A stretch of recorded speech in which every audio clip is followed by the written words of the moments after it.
Assalamualaikum warahmatullahi wabarakatuh. Perkenalkan, saya Sista Amanda, mahasiswa Fakultas Adab dan Humaniora di UIN Syarif Hidayatullah Jakarta, Prodi Ilmu Perpustakaan. Video ini dibuat untuk menyelesaikan salah satu tugas dalam mata kuliah perpustakaan dan arsip digital dalam memenuhi tugas menceritakan filsafat teknologi.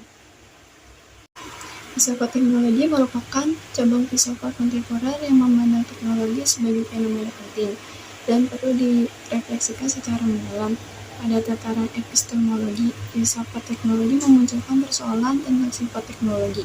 Di wilayah metafisika, filsafat teknologi mempersoalkan apa yang real, apa yang alamiah, apa yang artifisial, apa yang manusiawi, dan apa yang tidak manusiawi. Sementara itu, dalam bidang etika pula, filsafat teknologi mempertanyakan perkara moral terkait dengan penggunaan teknologi yang sesuai dengan martabat manusia dan konsekuensi penggunaan teknologi. Filsafat teknologi juga mempertanyakan persoalan politis, bagaimana kita sebagai manusia hidup dalam masyarakat teknologis, bagaimana teknologi mengubah cara hidup dan relasi sosial kita, serta siapa yang menentukan kebijakan teknologi yang akan diterapkan. Dilihat dari sejarahnya, keberadaan teknologi memang tidak begitu menonjol. Dalam budaya Yunani kuno, keahlian teknik sudah muncul kendati tidak begitu menonjol. Kebanyakan keterampilan teknik yang ada berkaitan dengan estetika, seperti pembangunan kuil dan pemahatan patung. Teknologi Yunani kuno tidak berkembang karena artefak diciptakan sebagai karya seni dan selalu disubordinasikan terhadap teori-teori ideal para filsuf. Seperti yang sudah disinggung terdahulu, budaya Romawi Helenis lebih teknologis, misalnya tampak pada gerbang-gerbang dan saluran-saluran air yang terbuat dari batu. Sesuatu yang tidak diciptakan oleh budaya Yunani. Teknologi perkembangan dalam budaya Romawi Helenis bersikap eklektik, yakni memilih-milih apa yang baik dari budaya lain dan menerapkannya dalam budaya sendiri. Budaya Romawi Helenis bersifat lintas budaya dan zamannya pun multikultural akibat perdagangan yang berkembang maju hingga ke berbagai pelosok dunia kala itu. Pada abad pertengahan, meskipun filsafat sibuk dengan teologi dan tidak berkaitan langsung dengan teknologi cukup berkembang. Terbukti dengan adanya kincir angin, menara, dan gerbang gereja. Para pencipta meminjam dan mengadaptasi budaya dari luar. Kincir anginnya memanfaatkan tenaga angin ataupun air, diambil idenya dari roda doa India. Sementara gerbang-gerbang tinggi dalam bangunan gereja diambil dari Timur Tengah. Zaman Renaissance, teknologi mulai mempenetrasi kebudayaan di Eropa lebih dalam. Leonardo da Vinci banyak melukis desain-desain mesin seperti mesin terbang dan mesin bawah air.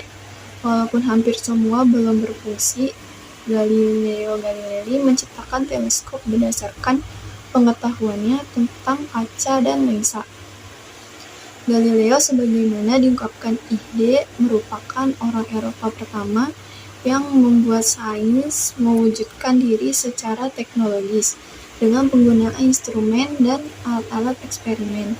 Galileo bukanlah seorang spekulator seperti filsuf Yunani yang hanya bergulat dengan teori, melainkan prototipe bagi teknosains. Persoalan mengenai kenetralan teknologi diperdebatkan oleh kaum determinis teknologis dan kaum determinis sosial. Pendapat umum muncul dari determinis sosial, yakni bahwa teknologi hanyalah entitas yang netral. Teknologi pada dirinya sendiri tidak memiliki efek, kecuali ketika berada di tangan manusia. Hanya di tangan manusialah teknologi menjadi tidak netral, karena alat digunakan oleh manusia untuk tujuan-tujuan dan kepentingan tertentu, misalnya untuk praktik-praktik kekuasaan. Dengan kata lain, teknologi sendiri bersifat netral dan hanya menjadi tidak netral apabila digunakan manusia. Sepucuk pistol pada dirinya sendiri adalah netral, namun di tangan manusia ia menjadi sebuah senjata yang membunuh. Yang membunuh bukanlah pistol, melainkan manusia. Menurut ide, teknologi tidaklah netral dalam arti teknologi sebagai mediator antara manusia dan dunianya, mengubah pengalaman manusia mengenai dunia. Budaya juga ikut berubah dengan penerapan teknologi. Ide juga berpendapat teknologi menjadi tidak netral akibat kekuasaan manusia. Agar filsafat menjadi suatu filsafat teknologi, filsafat harus menempatkan teknologi sebagai fenomena utama untuk dikaji. Filsafat harus merefleksikan dan menerangkan ciri-ciri fenomena teknologi itu sendiri. Filsafat teknologi ini dimulai oleh Martin Heidegger dan John Dewey ketika dua-duanya adalah filsuf praksis yang menemukan pengetahuan khusus mengenai tindakan atau praktik berpola. Pengetahuan ini dikaitkan dengan teknologi dan cara bertindak atau cara pandang yang teknologis. Teori dan praktis di mana yang diutamakan ialah yang ideal dan teoritis. Pemisahan antara teori dan praksis ini juga dilihat dalam pembedaan antara pikiran dan tubuh yang dimulai oleh Descartes. Teori dilihat sebagai produk dari pikiran dan praksis sebagai produk dari tubuh. Dalam tradisi Platonis, pikiran lebih diutamakan daripada tubuh. Filsafat praksis meninjau kembali pemikiran ini dan mengemukakan bahwa teori tindakan lebih unggul. Filsafat praksis memandang fenomena persepsi dan kebertubuhan secara positif. Sebaliknya, tradisi Platonis dan Cartesia mencurigai pengetahuan yang diperoleh dari indera tubuh dan menilai secara negatif persepsi dan kebertubuhan yang dianggap lebih rendah daripada konseptualitas murni. Gagasan bahwa teknologi merupakan sains terapan diteruskan dari tradisi Platonis. Menurut ide, irisan antara filsafat sains dan filsafat teknologi adalah realisme instrumental. Realisme instrumental adalah pemikiran bahwa kenyataan dilihat secara nyata melalui instrumen, aktivitas eksperimen, dan secara lebih luas dalam konteks praksis dan persepsi. Realitas ditampilkan secara dipersepsikan melalui instrumen. Sains merupakan perwujudan ilmu secara teknologis. Perwujudan sains dalam teknologi yakni dalam bentuk instrumentasi merupakan refleksi yang penting dalam filsafat sains dan filsafat teknologi. Pemikiran Dreyfus ini berlawanan dengan pemikiran Plato dan Descartes yang mengatakan bahwa tubuh mengalami pikiran dan rasio. Berarti tubuh dapat ditiadakan. Bagi Dreyfus, tubuh sangat penting dan merupakan sebagian dari keutuhan manusia.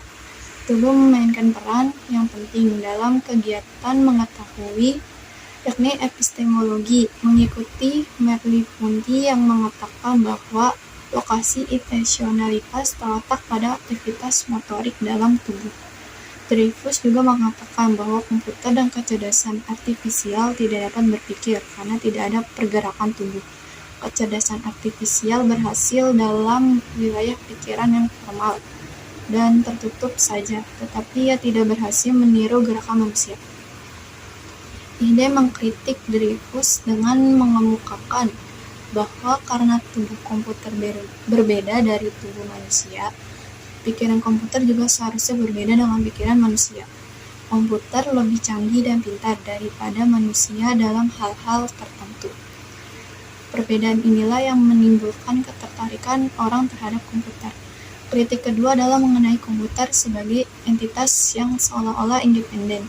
Menurut ide, alat-alat teknologi adalah apa adanya, hanya ketika alat-alat itu digunakan dalam hubungan dengan penggunaan, dan ini berarti bahwa alat-alat teknologi hal ini komputer tidak sepenuhnya independen. Peran instrumen sangat penting dalam pemikiran Helen.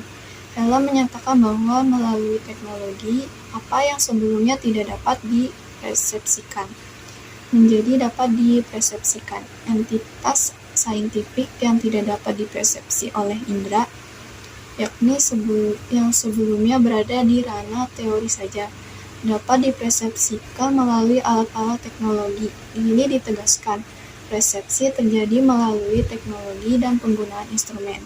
Di lain pihak, secara hermeneutis, persepsi juga terjadi melalui pembacaan teks data, yaitu pengukuran pada alat-alat teknologi. Persepsi ini tidak langsung terjadi melalui tubuh seperti dalam pemikiran Husserl dan Merleau-Ponty. Persepsi ini merupakan suatu hermeneutika khusus dari persepsi lewat pengukuran pada alat-alat teknologi. Walaupun demikian, hal ini masih termasuk persepsi. Apa yang sebelumnya dianggap bersifat teoritis, yakni tidak teramati, menjadi teramati dan dapat dibaca melalui alat-alat teknologi. Oleh sebab itu, perbedaan antara apa yang teramati dan apa yang teoritis tidak penting lagi, karena yang teoritis dapat dipersepsi melalui alat-alat teknologi. Wilayah teorik ini menjadi wilayah dedukasi logika dan matematis saja. Helen menolak adanya jarak antara dunia sains dan dunia kehidupan. Keduanya bertemu dalam manifestasi teknologi. Bagi Helen, pengukuran yang dilakukan melalui alat-alat teknologi bersifat hermeneutis dan perseptual. Pengukuran merupakan persepsi satu-satunya yang diperantari oleh alat-alat teknologi. Definisi ini sempit karena meniadakan observasi yang dilakukan tanpa instrumen. Helen menarik kesimpulan bahwa teori dan entitas menjadi nyata karena dapat dipersepsikan lewat perwujudan teknologi.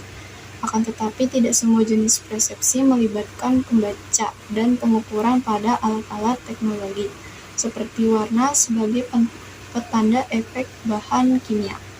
Persepsi warna mungkin bersifat hermeneutis, tetapi tidak dapat dijadikan ukuran. Pada tahun 1970 dan 1980-an, tulisan-tulisan filsafat mengenai teknologi mulai marak. Diawali dengan karya antologi, filsafat teknologi mulai dikenal dan penting posisinya di dalam dunia filsafat. Pada tahun 1983 dibentuk Society for Philosophy and Technology di Amerika Serikat. Organisasi ini keberadaannya setara dengan Philosophy of Science Association yang telah didirikan pada 1934. Ide menyoroti hubungan manusia dan teknologi yang diperantari oleh instrumen, serta ketertanaman teknologi dalam budaya.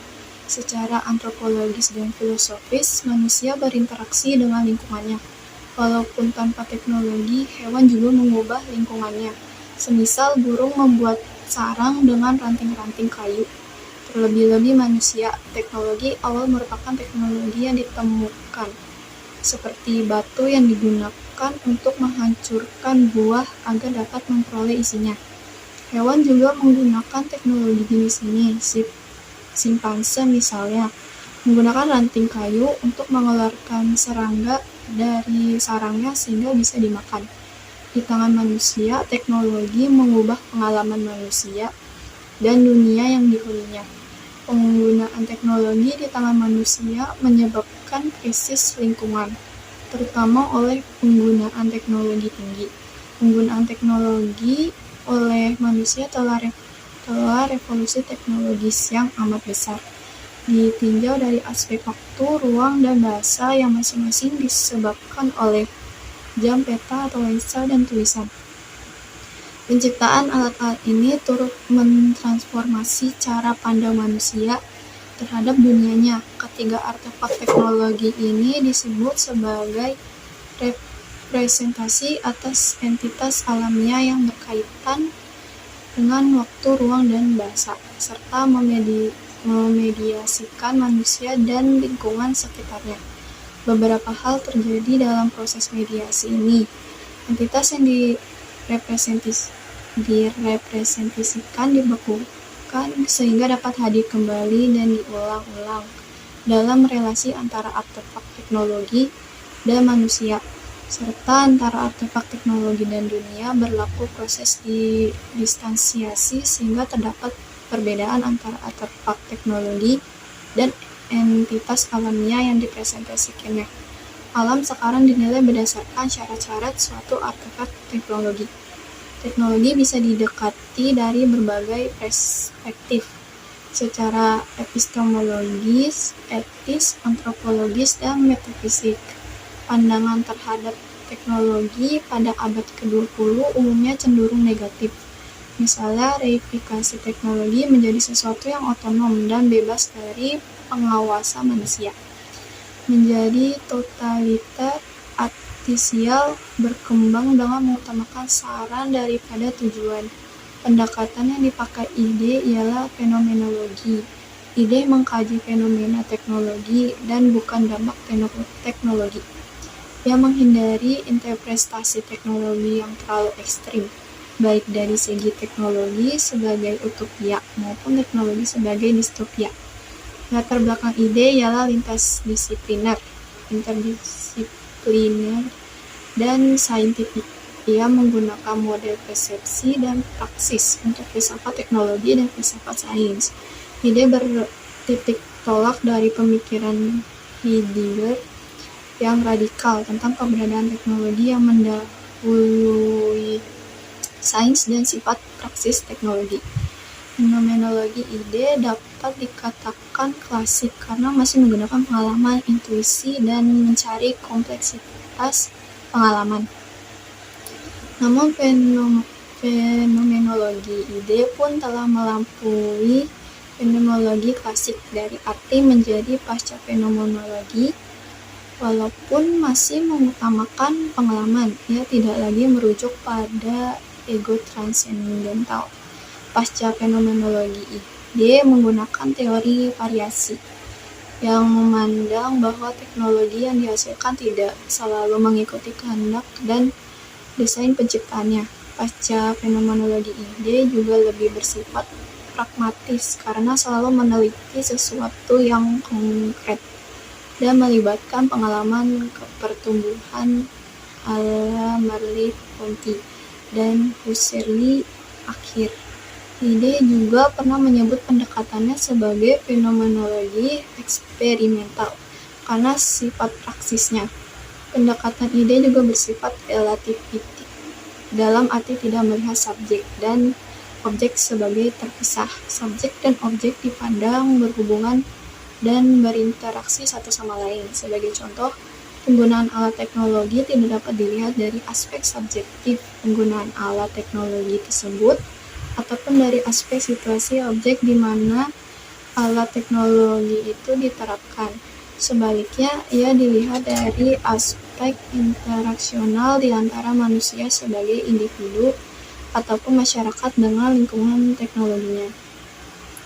Demikianlah mengenai filsafat teknologi dengan pendekatan ide yang dapat saya sampaikan. Assalamualaikum warahmatullahi wabarakatuh.